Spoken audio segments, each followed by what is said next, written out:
I thought it was interesting how quickly the media found out about Matt Shepard's death and how quickly the people from the Laramie Project got there and interviewed the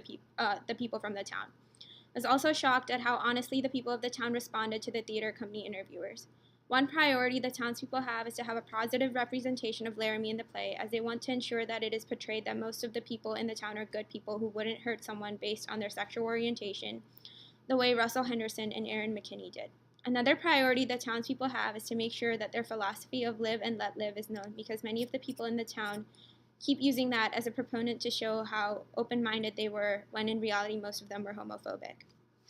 One thing I did not understand was what the Twinkie defense meant. However, after looking it up, I found out that it was talking about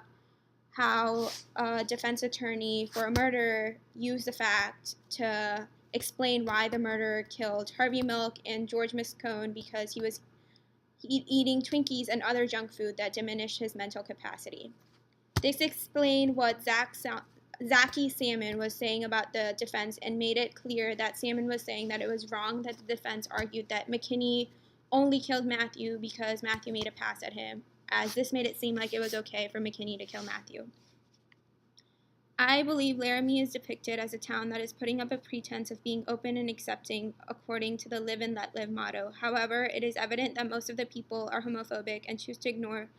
the existence of their LGBTQ population until this incident. Examples are how the guys who found Matthew, the bishop, and McKinney's and Henderson's friends said that they wouldn't commit or condone any violence against LGBTQ people, but did not support their lifestyle or choices.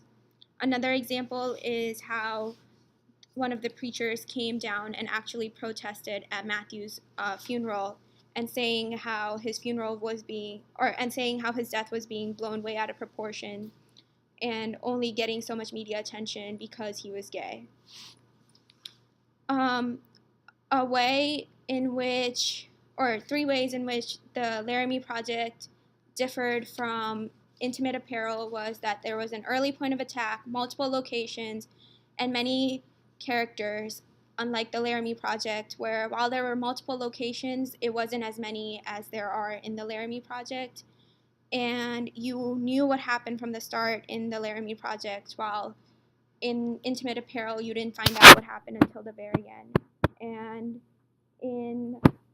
the Laramie Project, there were numerous characters who helped explain what happened to Matthew and how they were in support of sending Aaron McKinney and Russell Henderson to jail. This helped put the story in a tangible timeline, as you can see how McKinney and Henderson were tried, and it also helps get everyone from the town's perspective. Two questions I have is, do you think McKinney should have gotten the death penalty, and do you think the people of the town are as open-minded as they claim?